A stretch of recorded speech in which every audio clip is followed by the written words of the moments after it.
is there something somebody can do about this? What can the individual do? Yes. And well, if you're talking specifically in Holland, I think, well, what's interesting is in Holland, of course, the reaction to all this is a big lurch to the right in on the political front.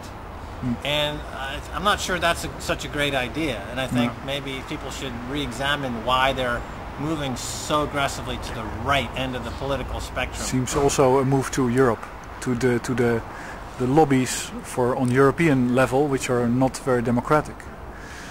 Sure, that's right. So on the political front, there's a lot that Holland's been doing for a number of years that people should embrace and understand that this is not a time necessarily to panic and to switch over to another model, if you will, and especially to go to that right end of the political spectrum, because there's nothing good over there on the right side of the political spectrum, and at the moment, because it's been horribly corrupted.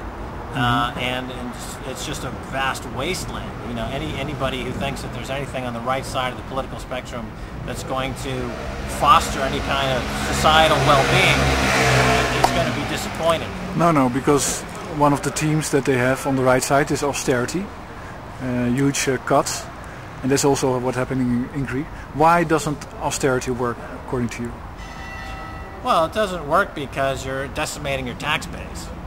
In other words, the problem with Greece is that they're decimating their tax base, and you can't have capitalism without capital, and you can't have capital without savings, and you can't have savings without decent wages.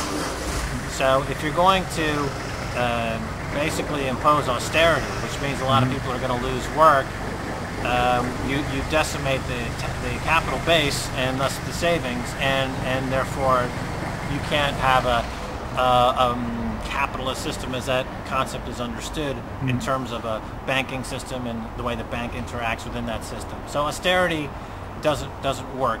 The alternative to this in terms of bailout money and other types of approaches, of course, the risk doesn't work either because you're debasing the currency.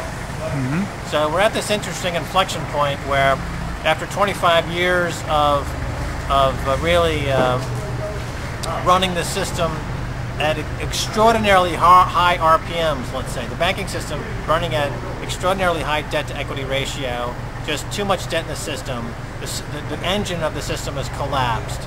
And so now we're at a point where the only market that's really discounting any kind of logical response is in the gold market. So in the gold market, you see more and more people saying, I can't deal with this. The fact that austerity doesn't work, stimulus doesn't work, Keynesianism doesn't work, Austrian economics doesn't work.